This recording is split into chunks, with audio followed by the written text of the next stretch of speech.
Tuhan percayakan. Oke, saya mau ngobrol dulu. Oke, stop share supaya saya bisa ngetik. Buat apa? Saya mau bertanya dulu.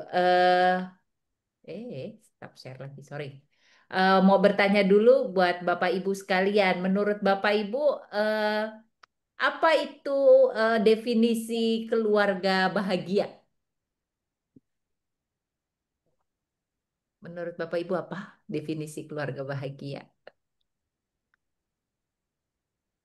Keluarga bahagia menurut saya keluarga yang silakan Saling memiliki, saling memiliki. punya perasaan saling memiliki. Oh, oke, punya perasaan saling memiliki. Saya mesti keluar supaya saya bisa ngetik dulu bentar ya. Oke, oke. Ada lagi Bapak Ibu, menurut Bapak Ibu, keluarga bahagia itu keluarga apa? Yang bagaimana? Keluarga yang selalu menghadirkan Tuhan di tengah-tengah Keluarga keluarganya. yang selalu menghadirkan Tuhan di tengah-tengah keluarga. Oke, ada lagi. Nah, saya tulis nih, saya baru bisa. Keluarga yang saling memiliki. Terus keluarga yang hadirkan Tuhan. Ada lagi? Oke.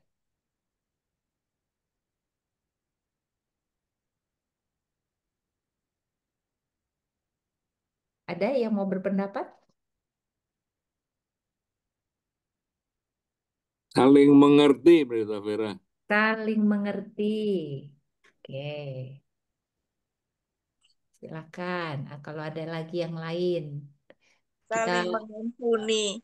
saling menuntun. Oke, ada lagi?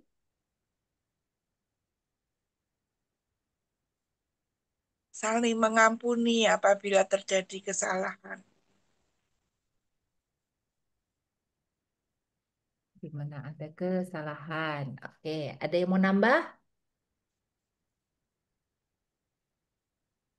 Selain ketersalingan, ada yang mau nambah? Keluarga yang penuh dengan syukur. Wah, penuh dengan syukur. Penuh dengan syukur. Ada lagi?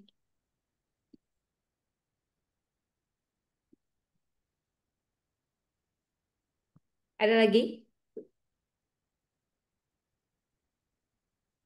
Selain ketersalingan, penuh dengan syukur, adakah yang disoroti mungkin sedikit berbeda dengan hal ini?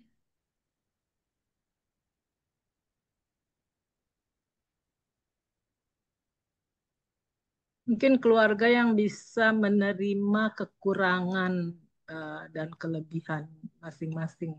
Gitu kan sih. Menerima Kurangan dan kelebihan dan kelebihan. kekurangan anggotanya, Saling rendah hati, rendah hati. Oke. takut akan Tuhan. Oke, menghadirkan Tuhan, takut akan Tuhan di sini ya. Ya, Akan Tuhan. Oke, ada lagi? Kita coba 10 deh. Menghargai, Menghargai, hargai. Oke, ada terakhir? Mencintai tanpa pamrih. Iya, mencintai tanpa syarat. Ya. Sampai tutup dengan cinta. Iya.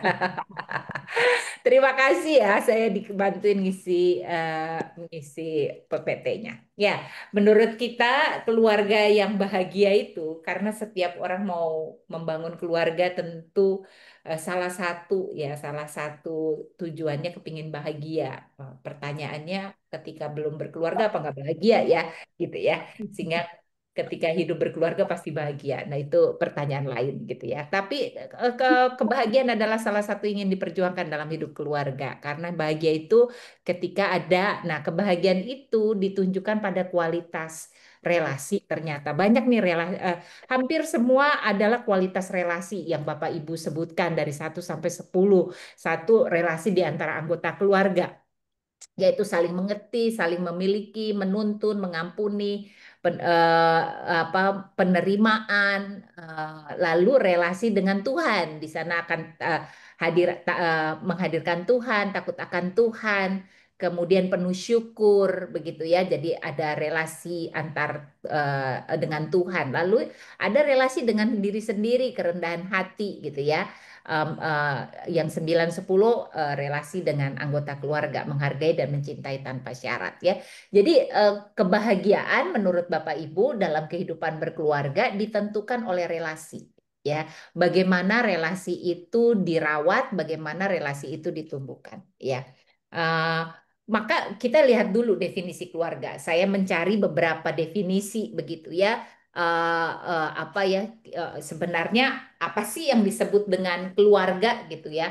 Ada definisi yang mengatakan keluarga itu kelompok sosial dasar ya, sosial dasar terdiri dari 2 orang atau lebih yang terikat dengan hubungan darah ya, atau perkawinan atau adopsi atau komitmen hidup bersama dan saling interaksi untuk memenuhi kebutuhan fisik, emosional, sosial dan spiritual anggotanya. Jadi di definisi pertama ini adalah tentang proses terjadinya keluarga ya, adanya 2 orang dalam hubungan pernikahan atau adanya relasi hubungan darah, atau kalau relasi hubungan darah tidak ada juga relasi misalnya karena adopsi begitu atau komitmen hidup bersama, saling berinteraksi dan seterusnya. Ya.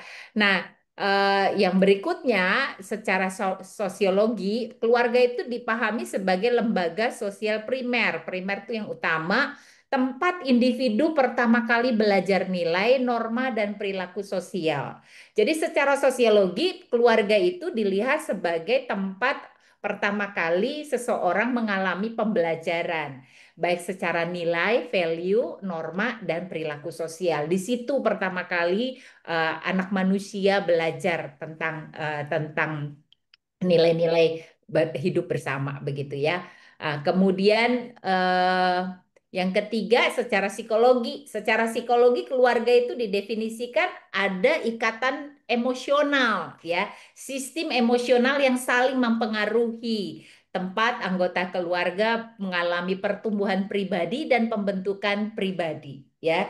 Jadi keluarga kalau yang pertama belajar nilai, yang secara psikologi dilihat keluarga adalah tempat orang mengalami pertumbuhan pribadi secara emosional ya, relasi ikatan emosional terbangun di sana. Nah, yang keempat dalam firman Tuhan secara teologis kita bisa melihat keluarga itu dimulai dengan definisi menyatunya laki-laki dan perempuan dalam ikatan perkawinan yang diberkati Allah untuk bertumbuh di dalam kasih ke arah Kristus sebagai kepala keluarga ya. Jadi nanti ini kita lihat lebih jauh tentang bagaimana secara Kristen kita memahami nilai keluarga. Nah, Kementerian Sosial RI dalam Undang-Undang Nomor 52 Tahun 2009 mendefinisikan keluarga adalah kesatuan hidup bersama yang terkecil. Itu yang tadi disebut sebagai kelompok sosial dasar atau sosial primer, begitu ya. Kesatuan hidup bersama yang terkecil, tempat anggota keluarga saling berinteraksi, makanya tadi Bapak Ibu menyebutkan kata ketersalingan cukup banyak karena terjadi interaksi di dalamnya, berkomunikasi begitu ya, dan menjalankan fungsi sosial secara gotong royong dalam nilai kekeluargaan. Nah, di sini ada fungsi sosial yang dikerjakan gotong royong nih, ada unsur gotong royongnya di dalam definisi Kementerian Sosial ya dalam nilai keluarga. Jadi tadi ada unsur pernikahan, hubungan sedara, ada unsur pembelajaran nilai dan norma perilaku sosial, ada unsur pembentukan emosional pribadi, ada unsur bagaimana Allah punya peran di dalamnya, tapi juga ada unsur kebersamaan di tengah keluarga. Nah, definisi ini cukup luas untuk kita bisa melihat keluarga itu bukan sekedar ternyata bukan sekedar saya sayang kamu, kamu sayang saya, mari kita menikah lalu bikin keluarga gitu ya.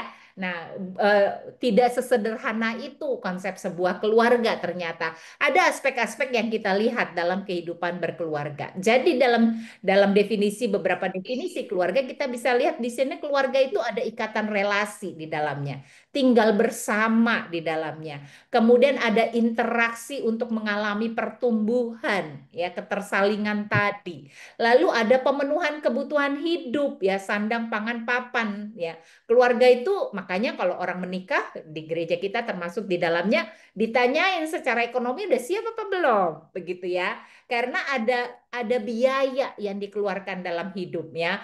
Anak sekarang sadar banget cinta itu nggak cukup katanya gitu ya.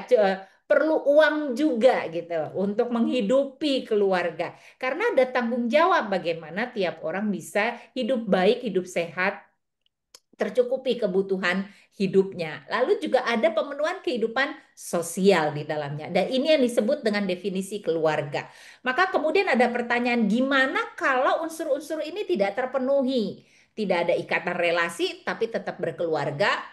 Nggak tinggal bersama, tapi disebut keluarga. Nggak ada interaksi pertumbuhan. Nggak bertanggung jawab terhadap kebutuhan hidup, apalagi kebutuhan emosional. Mungkin satu dan dua gitu tidak terpenuhi. Apakah itu tetap disebut keluarga? Nah, ketika hal-hal ini tidak diperhatikan dengan cukup baik dalam hidup berkeluarga, maka yang terjadi mungkin secara secara apa ya normatif bisa dibilang tetap bahwa dia itu berkeluarga begitu ya. Tetapi menghidupi keluarga membuat itu menjadi sebuah PR besar bagi keluarga itu sehingga kemudian keluarga ini mengalami disfungsi keluarga.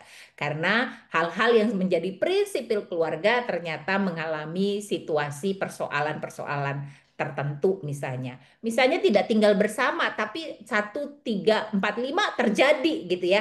Nah, gimana itu gitu ya. Nah, sekali lagi tentu apa ya, ini bukan sesuatu ingin mengatakan orang-orang yang terpisah LDR berarti nggak benar nih keluarganya, nggak juga. Sekali lagi tadi keluarga tuh punya banyak banyak aspek yang harus diperhatikan, bukan hanya satu aspek saja. Nah, kita akan melihat pemahaman keluarga dalam Alkitab dengan sangat jelas. Kita pasti tahu banget Kejadian 2 ayat 24 ya. Saya bacakan firman Tuhan. Kejadian 2 ayat 24 mengatakan demikian. Sebab itu seorang laki-laki akan meninggalkan ayahnya dan ibunya dan bersatu dengan istrinya sehingga keduanya menjadi satu daging. Nah, dikatakan meninggalkan. Satu, meninggalkan ayah ibu. Yang kedua, menjadi satu daging. Ada dua hal yang dikerjakan orang ketika ingin berkeluarga, yaitu meninggalkan dan penyatuan. Meninggalkan dan penyatuan dua hal yang yang akan dihidupi oleh orang yang akan menikah bahwa dia punya kematangan, ya. Dia cukup matang untuk mengatakan, untuk membuat sebuah pilihan, mengambil seseorang menjadi pasangannya. Lalu kematangan itu diikuti dengan kemandirian, ya, kemandirian untuk lepas dari orang tua. Maka keluarga adalah kesiapan untuk benar-benar mengelola kehidupan keluarganya secara mandiri. Lalu kesiapan memikul tanggung jawab. Jadi meninggalkan ayah dan ibu itu bukan berarti mengabaikan orang tua atau melupakan orang tua, tetapi Allah ingin menegaskan bahwa ketika orang masuk dalam hidup berkeluarga, dia punya tanggung jawab baru, dia punya misi baru, dia punya sebuah tugas baru, dan itu dipercaya kepada orang yang dipercaya dan dianggap sudah mengalami kematangan dan kemandirian.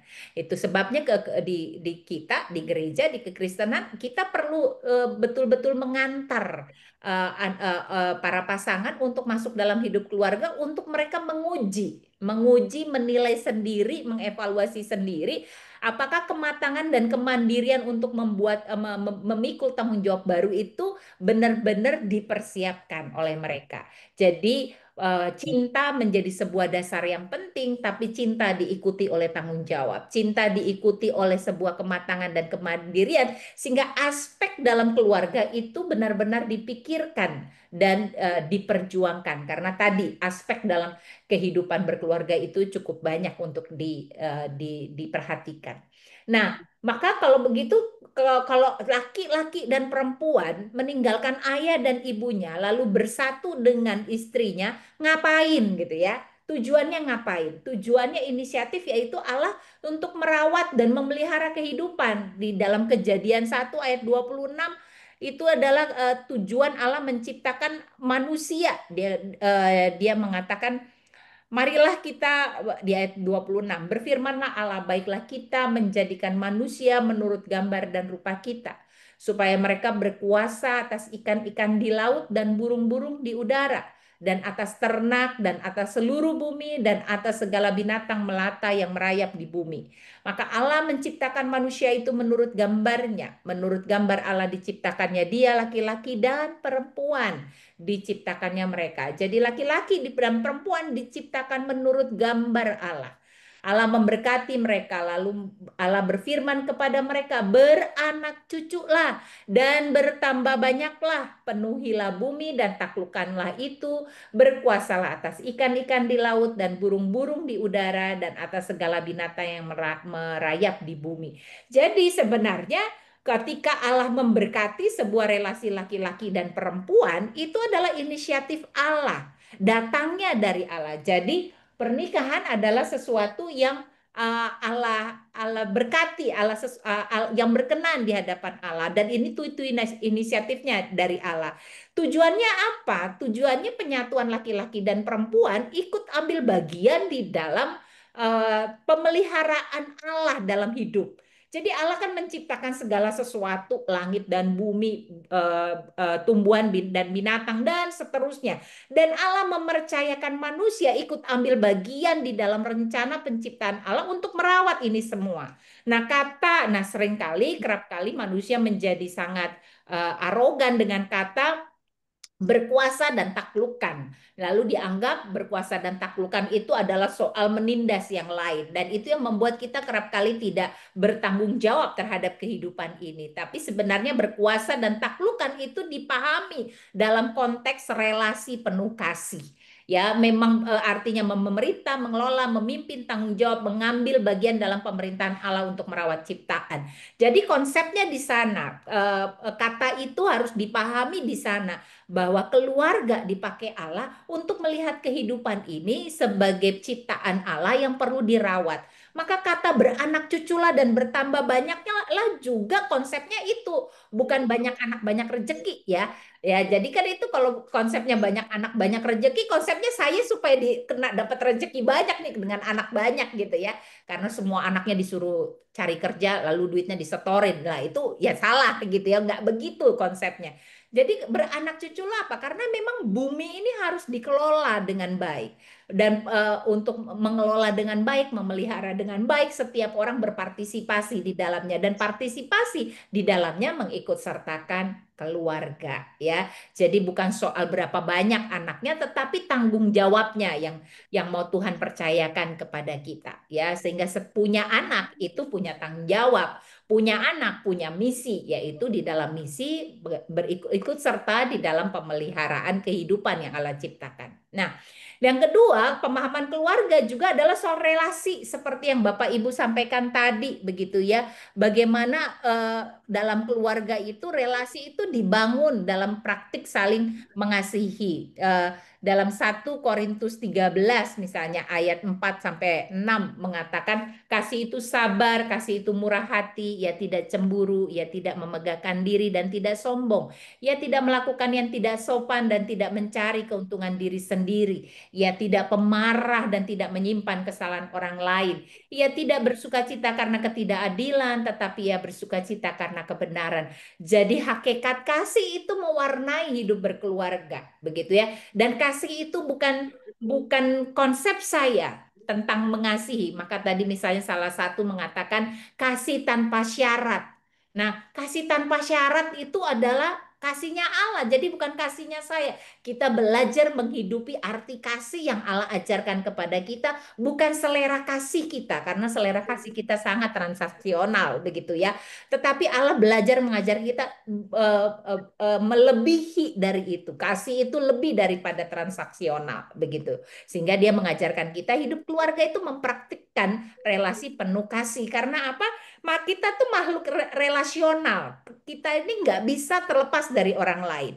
Maka sebenarnya kita nggak bisa terlepas dari keluarga yang di mana relasi itu sedang diajarin oleh kita karena anak manusia pertama kali belajar tentang arti relasi itu dalam keluarga, nggak dalam masyarakat.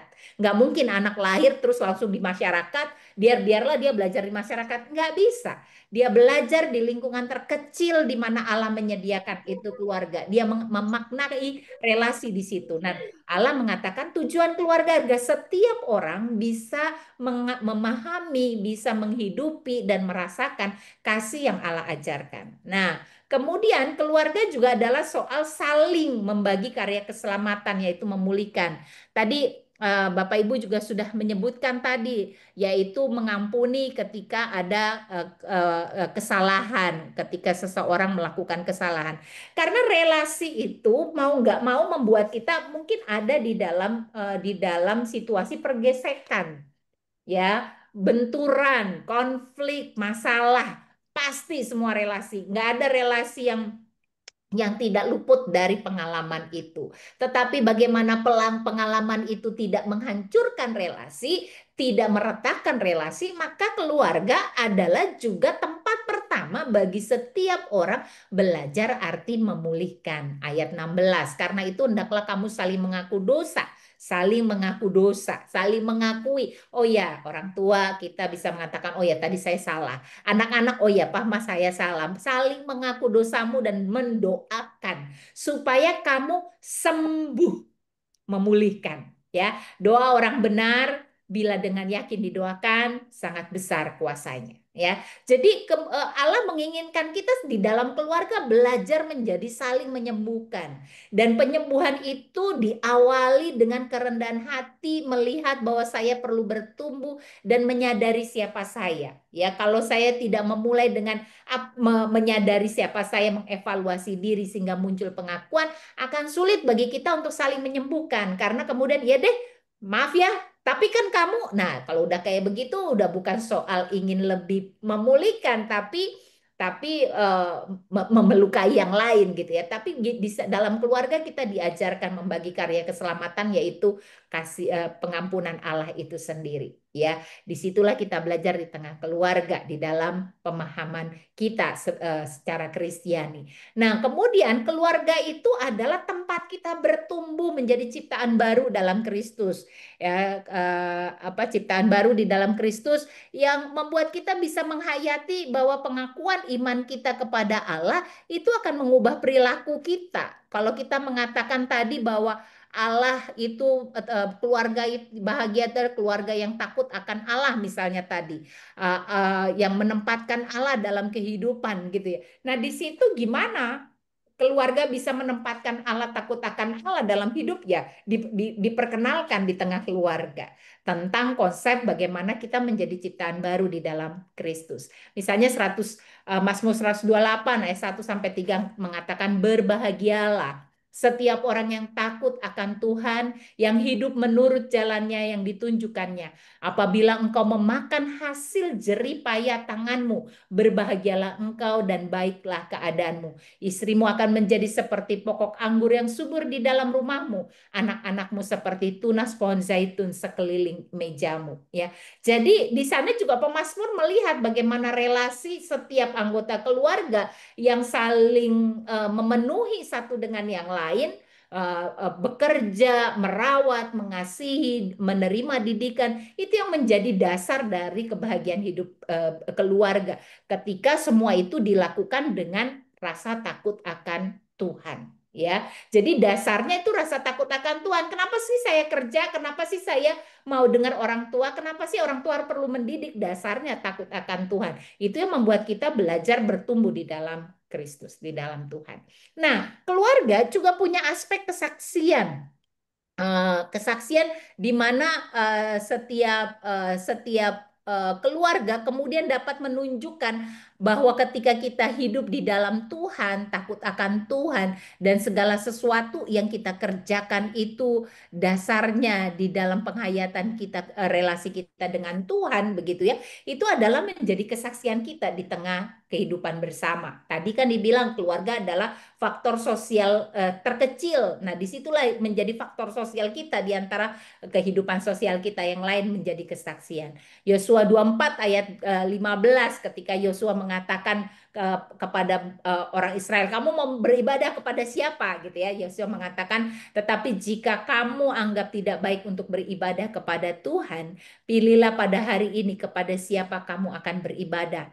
Allah yang kepadanya nenek moyangmu beribadah di seberang sungai Efrat, atau Allah orang Amori yang di negerinya kamu diami ini. Tetapi aku dan seisi rumahku, kami akan beribadah kepada Tuhan. Nah, ini kesaksian Yosua gitu ya. Dia menunjukkan keluarga, pilihan kami, keluarga kami adalah memilih untuk percaya kepada Tuhan. Dan percaya kepada Tuhan itu adalah sebuah kesaksian, bukan saja kata, tetapi juga bagaimana kita hidup di antara keluarga. Bagaimana kita mempraktikkan kehendak Allah di tengah keluarga, itu menjadi sumber kesaksian. Nah, itu yang kita pahami tentang keluarga, bagaimana bahwa ketika inisiatif berkeluarga datangnya dari Allah, ternyata itu adalah sesuatu yang mengarahkan kita untuk menghidupi keluarga. Nah, lalu berbagi peran, mengapa menjadi penting berbagi peran dalam kehidupan keluarga? Karena dalam kehidupan keluarga sekarang terjadi pergeseran nilai-nilai, ya, nilai-nilai hidup berkeluarga. Ada orang yang menjadi sangat apatis terhadap keluarga. Ada orang mengatakan nggak penting itu keluarga, gitu ya. Bahkan dengan mungkin dengan sarkastik mengatakan bahwa saya nggak bisa milih keluarga. Kalau boleh milih, saya nggak akan pilih keluarga ini. Nah, pergeseran nilai-nilai dalam kehidupan kita tuh terjadi begitu ya. Lalu banyak keluarga yang hanya memulai dari pernikahan. Saya sayang, saya cinta sama kamu, mari kita menikah, selesai. Lalu kehilangan, kalau waktu pacaran tujuannya jelas. Kita pacaran 10 tahun, 5 tahun, 3 tahun, 1 tahun, atau berapapun, tujuan kita satu, yaitu menikah. Ya, lalu kita mulai belajar. Oke, kalau menikah kita siap nggak ya? Kita bisa nggak ya berkomunikasi? Tujuannya jelas, menikah. Saya pacaran, tujuan nikah. Maka segala sesuatu yang terjadi di dalam dinamika perpacaran kita bawa pada pernikahan. Kita mikir, ih kalau pacaran aku kayak begini, bisa nggak nih nanti dia jadi istri atau suamiku? Kita mikir dalam tujuan akhirnya kan. Kalau saya nikah, ini bener nggak ya jadi bisa jadi pasanganku kayak gitu. Semua dinilai dari tujuan. Nah, cilakanya begitu nikah nggak ada tujuannya. Ya enggak? Ya, oke, saya pacaran 5 tahun, nikah. Segala sesuatu yang terjadi di 5 tahun diuji apakah saya siap menikah apa dia. Begitu nikah nggak punya tujuan. Nah, begitu nggak punya tujuan, keluarga jadi bingung. Ya apa yang dikerjakan? Apa yang harus dilakukan? Apa dinamika ini dalam kita ribut, dalam kita rukun, dalam kita kekurangan tapi kelebihan, sehat tapi juga sakit gitu. Ini dimaknai kemana? Karena kemudian tantangan keluarga zaman sekarang kehilangan tujuan untuk apa berkeluarga setelah sudah di titik pernikahan. Pada saat pacaran bikin tujuan untuk nikah, pada saat nikah udah nggak punya tujuan lagi, dipikir udah selesai. Selesailah sudah. Ternyata udah pas, udah jadi jodoh, ya sudah yuk mari jalan hidup bersama. Lah ya jalannya kemana gitu ya. Apa yang mau dijalani itu kerap kali tidak dengan serius diarahkan, dibuat, dipercakapi, disepakati bersama.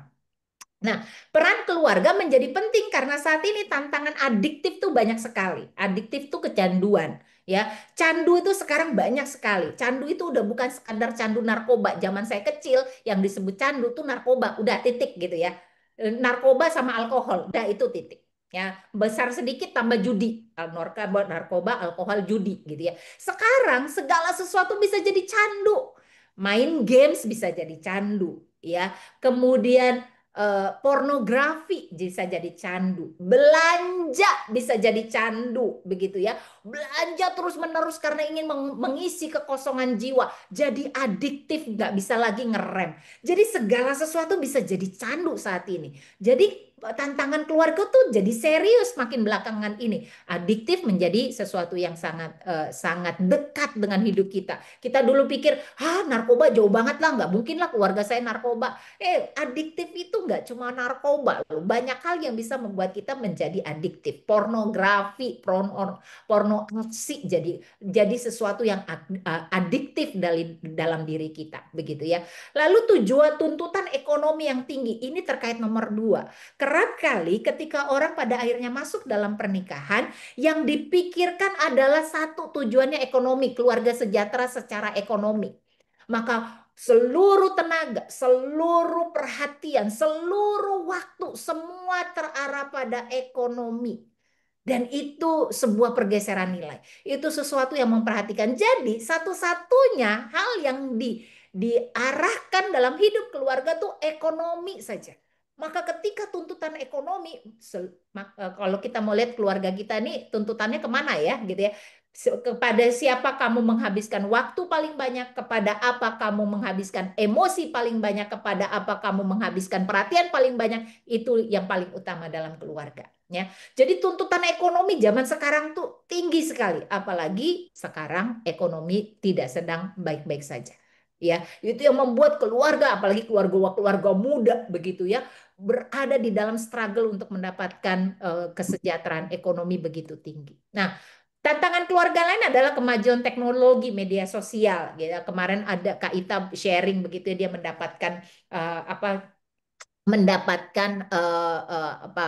pertanyaan dari keluarga muda yang kemudian bingung dengan media sosial. Oh, keluarga yang baik begini, mengasuh anak yang baik begini. Yang satu bilang A, besok di scrolling lagi bilang B, di scrolling lagi bilang C. Lama-lama dia bingung. Ini cara mendidik anak yang benar yang gimana sih gitu ya? Karena meletakkannya kepada apa yang dikatakan oleh media sosial. Dan anak-anak kita juga gitu.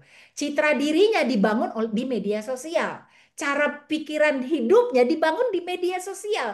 Jadi terjadi pergeseran nilai. Tidak dia dapati di dalam keluarga, dia bangun dalam media sosial dan dia rencanakan sendiri, dia gotak-gatek gitu, gotak-gatuk gitu ya.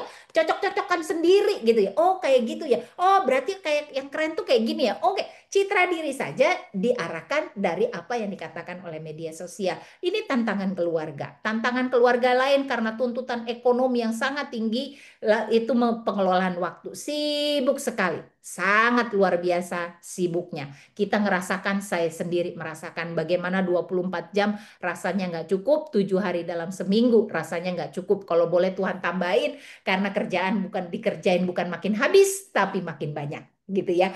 Jadi, aduh ini gimana kita kewalahan sekali dengan hal ini. Yang ketiga, perbedaan salah ketik typo. Perbedaan generasi. Ya, generasi saya dengan generasi anak kita. Begitu tuh perbedaannya cukup besar begitu ya. Lalu kita berpikir dulu, nah yang sekarang itu dulu, sekarang nggak begini gitu. Itu yang menjadi pergesekan tantangan keluarga ini gimana coba ya. Apa yang harus kita lakukan? Nah, ini tantangan-tantangan keluarga dan tantangan itu dihadapi oleh seluruh anggota keluarga. Sehingga ketika ini yang menjadi potret tantangan kita, berbagi peran tuh menjadi sangat penting dalam hidup berkeluarga. Kebutuhan penting dalam keluarga yang perlu kita perhatikan adalah kebutuhan fisik, bertahan hidup, betul ya, makan, minum, pakaian, pendidikan, begitu itu penting. Itu tanggung jawab perlu dia perhatikan. Tapi nggak cuma satu. Ingat, nggak cuma satu kebutuhan penting dalam keluarga. Kebutuhan emosional perlu dicukupi dalam keluarga. Merasa dicintai. Banyak anak berkasus karena di keluarga dia merasa tidak dicintai. Kebutuhan emosionalnya tidak diperhatikan. Banyak pribadi-pribadi yang mengalami kekosongan jiwa dan depresi karena kebutuhan emosionalnya nggak pernah dipenuhi di tengah keluarga. Ada juga kebutuhan psikologis merasa berharga. Itu juga banyak kasus sumbernya jadi ini gitu ya. Dianggap tidak punya kontribusi di tengah keluarga. Masa nggak berharga. Citra dirinya menjadi begitu begitu buruk gitu ya. Untuk mengatakan aku adalah citra Allah yang diciptakan secitra dengan Allah tuh susah sekali gitu ya. Gimana saya menghidupi bahwa saya ini diciptakan menurut citra Allah? Susah karena di dalam keluarga saya itu nggak dianggap. Saya itu nggak berharga, saya itu selalu salah, saya itu selalu ditekan dan seterusnya. Nah, itu jadi kebutuhan keluarga selain ekonomi dalam hal memenuhi kebutuhan fisik, dia juga punya kebutuhan emosional, kebutuhan psikologis, dan kebutuhan spiritual. Menemukan makna hidup di dalam Tuhan. Jadi ada 4, kalau saya menyoroti ada 4 faktor kebutuhan yang perlu dikerjakan keluarga. Ini tanggung jawab siapa? Tanggung jawab Bapak saja, tanggung jawab ibu saja, tanggung jawab orang tua saja, atau tanggung jawab anak saja, atau kakek nenek gitu ya. Jadi ini kebutuhan penting dalam keluarga, siapa yang harus mengambil bagian di dalamnya? Siapa yang punya tanggung jawab mengerjakan 4 hal ini? Maka berbagi peran menjadi sangat penting. Ya, ini tanggung jawab semua. Maka menjadi penting bagi keluarga untuk menunjukkan kalau keluarga punya aspek-aspek yang perlu diperhatikan, direncanakan dan dipercakapi, maka keluarga harus berkomunikasi dan mengatakan tujuan keluarga kita ngapain sih sebenarnya? Kita udah nikah 10 tahun, kita udah nikah 20 tahun. Kita ini mau kemana sebenarnya? Apa yang mau kita capai dalam hidup keluarga ini? Itu adalah sesuatu yang perlu diketahui bersama. Dan itu tiap orang punya kontribusi. Ini bukan tanggung jawab bapak saja, ibu saja, atau anak saja. Apalagi diserahkan oleh orang lain, pihak lain, misalnya kakek, nenek, tante, tante, om gitu ya. Enggak. Ini kalau di dalam satu rumah ada banyak faktor, banyak orang yang terlibat, maka tiap orang punya kontribusi untuk memenuhi Nah, untuk memenuhi kebutuhan penting dalam keluarga ini. Jadi tanggung jawab bersama. Karena ini nggak bisa dikerjain sendiri. Kalau semua itu diletakkan kepada satu orang yang punya satu peran, alamat nggak nunggu lama dia pasti kewalahan. Karena dirinya juga perlu diisi gitu ya. Oh, kamu harus perhatikan makanan anak-anak, makanan kebutuhan ini, pembelanjaan dan seterusnya. Lalu diserahkan sama dia, yang lain nggak mau ambil pusing dengan hal itu. Dia pasti kewalahan karena dirinya juga perlu untuk dirawat gitu ya. Oh, kamu harus perhatikan anak-anak itu berasa nggak dia dicintai. Tapi dia sendiri nggak mendapatkan bahwa dirinya dicintai, ya dia akan kewalahan. Maka kebutuhan penting dalam keluarga adalah soal berbagi peran. Tiap orang punya kontribusi di dalamnya. Tiap orang punya peranan yang sama penting di dalamnya untuk mencapai tujuan keluarga. Tujuan keluarga kita apa? Tiap orang mari berkontribusi supaya tujuan keluarga kita bisa memenuhi aspek-aspek itu dan kita menjadi keluarga yang bagaimana seiring dengan apa yang mau kita arahkan. Begitu. Nah, berbagi peran itu menjadi apa? Membuat hidup keluarga kita bertumbuh bersama. Ini bukan soal satu orang dengan perannya, tetapi untuk semua orang dengan perannya masing-masing. Suami, istri, orang tua, anak, kakak beradik, extended family, begitu ya, keluarga besar. Kalau saya di situ ada sebagai kakek nenek, peran saya apa gitu. Jangan sampai peran kakek nenek kemudian mengambil alih peran bapak ibunya, ya, atau peran anak-anak mengambil alih peran mama papahnya gitu ya. Nah, setiap anggota keluarga mengerti bahwa tiap orang itu bertumbuh bersama. Ini hidup berkeluarga, maka kita berbagi peran, begitu ya. Menghidupi, kalau kita belajar berbagi peran, kita menghidupi bahwa setiap orang itu berharga. Kamu punya kontribusi, kamu punya peran penting dalam keluarga ini. Tidak ada dalam keluarga ini yang dianggap kecil kontribusinya atau nggak berharga atau nggak penting. Penting justru pada saat kita menghidupi orang merasakan betapa saya ini berharga, saya didengar, saya dipedulikan, begitu ya. Lalu ketika kita belajar berbagi berperan, kita sedang mempraktikkan arti kasih dan penghargaan itu sendiri. Ya, pada saat kita berbagi peran dengan anak kita, dengan pasangan kita sedang mempraktikkan definisi kasih yang kita kenal dalam Kristus. Definisi penghargaan. Oh iya, dia citra Allah ya. Oh, dia diciptakan Allah baik adanya, maka saya nggak usah, saya tidak bisa memperlakukan dia dengan cara seperti itu. Dia citra Allah sama seperti aku citra Allah. Nah, itu kita di dalam berbagi peran kita sedang mempraktikkan hal ini, kasih dan penghargaan. Nah, ketika kita belajar berbagi peran, kemudian kita belajar sinergi dan kolaborasi gitu ya. Bersinergi karena ketersalingan. Tadi Bapak Ibu sudah mengatakan relasi dalam keluarga itu ditentukan oleh ketersalingan. Setiap orang saling membutuhkan, saling menopang. Saya tidak bisa mengatakan kalau nggak ada saya dalam keluarga hancur ini berantakan. Nggak bisa saya bilang gitu. Itu sebabnya Paulus mengatakan soal tubuh. Jemaat diberikan analogi tentang tubuh. Karena ya begitu juga keluarga dianalogikan tentang tubuh. Bahwa mata selalu butuh tangan, tangan selalu butuh kaki, kaki selalu butuh mulut, dan seterusnya. Nah, berbagi peran itu menghidupi. Bahwa suami selalu butuh istri, istri selalu butuh suami. Anak-anak butuh orang tua butuh anak-anak. Ya, kakak butuh adik, adik butuh kakak gitu ya. Jadi kalau kita menghayati ini relasi seperti ini itu menjadi relasi yang kokoh bahwa saya nggak bisa hadir tanpa kamu. Kita sebagai keluarga tuh nggak bisa kalau saya anggap kamu tuh nggak penting gitu. Kamu tuh omong kosong gitu ya. Saya bisa hidup tanpa kamu. Kan kerap kali ada keluarga-keluarga yang disfungsi gitu. Nggak ada gunanya dia di rumah ini gitu ya. Nggak ada dia juga nggak apa-apa gitu ya. Mendingan nggak ada dia sekalian nggak repot gitu. Nah itu artinya sebenarnya keluarga ini telah mengalami apa disfungsi yang mengatakan bahwa nggak bisa keluarga itu ketika belajar berbagi peran menyadari bahwa kita ini sedang berkolaborasi, sedang mempraktikkan. Pada saat kita mengatakan dia nggak punya fungsi di tengah keluarga, sebenarnya kita sudah sulit mempraktikkan arti penghargaan dan mencintai. Jangan-jangan cinta dan penghargaannya udah kandas gitu ya. Itu sebenarnya itu tanda-tanda gitu ya. Itu tanda-tanda alarm. Terus udah kayak gitu apa? Bubar? Enggak.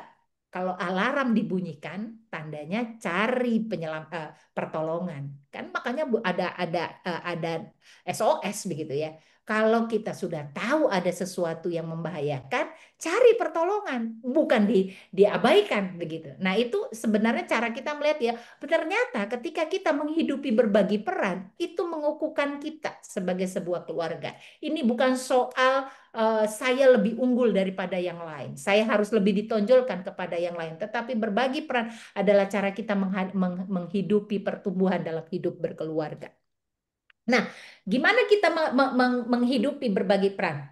Indahnya menghidupi berbagi peran itu kita hidupi justru dalam model Trinitas. Ya, jadi konsep Trinitas itu jadi dasar keluarga untuk berbagi peran. Ya, itu kita melihat Trinitas itu hakikat tiga pribadi. Ya, hakikatnya Allah, tapi ada tiga pribadi yang tidak pernah terpisahkan. Bapa nggak bisa terpisah dari anak, anak nggak bisa terpisah dari Roh Kudus, Roh Allah tidak bisa terpisah dari Bapa, Bapa nggak, Roh Kudus nggak bisa terpisah dari anak. Setiap karya, bahwa karya anak, karya Roh Kudus, karya Bapa itu adalah karya yang terus menyatu begitu ya, nggak bisa terpisah. Itu Trinitas. Maka pemahaman Trinitas menjadi dasar bagi kita untuk menghidupi peran kita sebagai keluarga untuk berbagi peran. Karena relasi Trinitas adalah relasi kasih yang menyatu. Kasih yang nggak pernah melepaskan. Kasih yang memberi ruang. Kasih yang memberi cinta kasih untuk menerima satu yang. Kasih yang selalu hadir. Maka Allah dalam konsep Trinitas, kita bisa lihat bagaimana dia hadir dalam kehidupan dengan sempurnanya gitu ya. Perbedaan direngkuh tapi kesatuan dijaga. Itu Trinitas. Bapa, Putra, dan Roh Kudus dalam karyanya kita tahu pasti, tetapi tidak bisa terpisah. Kesatuan dijaga, tapi perbedaan diberi tempat masing-masing. Kayak sama, ketika kita berbagi peran dalam keluarga, maka kita menghidupi bapak, ibu, anak, kakak, adik, begitu ya, punya perbedaan, tapi direngkuh di dalam sebuah kesatuan. Untuk apa? Mengerjakan misi Allah. Seperti anak yang mengerjakan misi Bapa, Roh Kudus mengerjakan misi Bapa, Bapa bersama anak dan Roh Kudus mengerjakan misi Sang Ilahi. Begitu ya, ilah Allah itu sendiri. Nah, itu kita juga ketika kita berbagi peran tujuannya apa? Tujuannya kita mengerjakan misi Allah yang Allah percayakan pertama-tama dalam keluarga kita. Gitu ya. Jadi ketika kita berbagi peran, maka keluarga kita menjadi tempat berpulih. Kita menjadi orang dan ruang yang aman. Kita jadi orang aman, keluarga jadi ruang aman ya. Bapak Ibu sudah melihat betapa banyak kisah luka yang dimulai dari mana? Dari keluarga. Ya, dalam Alkitab sendiri menunjukkan hal itu, memberi contoh itu. Keluarga itu tempat di mana kita juga bisa terluka. Tetapi kalau kita berbagi peran, kita bisa lihat bagaimana keluarga yang terluka itu adalah keluarga yang juga bisa berpulih. Maka keluarga itu tempat di mana kita jadi orang aman dan ruang aman bagi anggota yang lain. Nah, kalau itu menjadi tempat berpulih, maka dalam keluarga, ketika kita berbagi peran, kita menghidupi arti keterbukaan. Belajar untuk bisa terbuka dengan jujur begitu ya. Lalu tiap orang dengan keterbukaannya disambut tanpa penghakiman. Ya, penghakiman maling dini itu kerap kali didatangi dari keluarga gitu ya. Tapi kita belajar kalau mau menjadi keluarga yang berpulih ini adalah keluarga yang menyambut tiap orang tanpa penghakiman. Tanpa penghakiman itu tidak perlu mengatakan kalau gitu menormalisasi dosa. Enggak, tentunya enggak. Ya, tapi kalau kita mau hidup dalam pertobatan, kan tadi disampaikan keluarga adalah tempat kita juga saling mengampuni gitu ya. Pengampunan itu datangnya dari kasih, bukan penghakiman. Ya, pada saat kita nggak mau mengasihi dan mengalami pertobatan baru muncul penghakiman gitu. Tapi bukan kita tugas kita gitu. Itu tugasnya Allah gitu ya. Maka keluarga adalah tempat orang diterima tanpa penghakiman. Nah, keluarga itu jejaring pertolongan. Maka kalau kita berbagi peran, kita tuh seperti rumah laba-laba gitu ya. Ya, Bapak melemparkan membangun perannya, ibu membangun perannya, anak bangun peran, terus kayak gitu lama-lama itu kita jadi punya punya jejaring, punya kayak sarang laba-laba tuh tempat bagi kita. Kalau jatuh disitulah tempatnya setiap orang tuh bisa diterima, berpulih dan disembuhkan. Ya, bayangkan kalau seorang anak mengalami luka dan seterusnya, di mana dia harus mendapatkan penyembuhan? Seharusnya dia mendapat penyembuhan pertama kali di tengah keluarga. Ya, keluarga yang berbagi peran tuh sedang membagi rasa aman, sedang membentuk rasa aman. Keluarga yang berbagi peran tuh sedang membentuk jejaring pertolongan bagi tiap orang karena tiap orang dalam keluarga sangat mungkin mengalami kejatuhan. Tapi keluarga ketika berbagi peran itu menjadi tempat yang aman bagi tiap orang jatuh untuk bangkit. Bukan jatuh untuk jatuh-jatuh lagi, tapi jatuh untuk bangkit. Karena itu ada jaringnya, jaring pengaman bagi kita semua. Ya, keluarga tempat berpulih karena keluarga kita adalah keluarga yang berefleksi bersama. Ya, jadi setiap pengalaman tuh direfleksikan. Dia nggak hanya sekedar sebuah peristiwa, tetapi kita selalu menemukan Tuhan dalam peristiwa. Kita selalu menemukan wajah Tuhan lewat wajah anggota keluarga kita dalam peristiwa. Sehingga kita bisa mengatakan, misalnya saya sakit, lalu saya sembuh. Makasih ya kemarin kamu rawat saya. Tuhan menolong saya untuk sembuh juga melalui tanganmu yang menyembuhkan. Itu refleksi. Ya, refleksi yang membuat kita mengatakan, oh iya ya, ternyata aku cuma nyuapin kamu, cuma kasih makan, itu tuh punya peran ya buat kamu sembuh ya. Ternyata kamu sembuh tuh bukan hanya karena obat dokter ya, tapi juga karena saya. Nah, itu yang membuat kemudian, oh ya, keluarga ini menjadi tempat di mana saya menghargai tiap orang dan menghargai diri sendiri. Nah, itu refleksi kita melihat Tuhan dalam wajah-wajah orang-orang yang kita cintai di tengah keluarga. Maka buat saya berpendapat berbagi peran bukan sekedar berbagi kerja. Oke, yang cuci piring siapa ya? Yang masak siapa ya? Yang cari duit siapa ya? Bukan sekedar itu.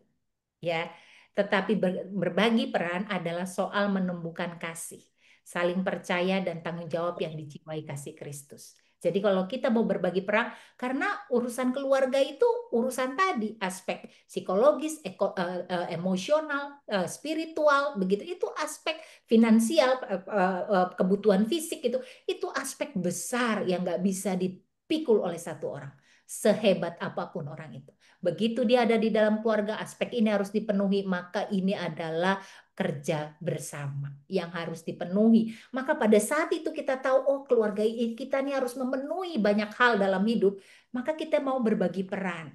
Berbagi peran yang menumbuhkan cinta kasih dan tanggung jawab ya. Maka bagi saya keluarga adalah tempat pertama bagi jiwa menemukan rasa aman dan cinta untuk membagikannya dalam hidup.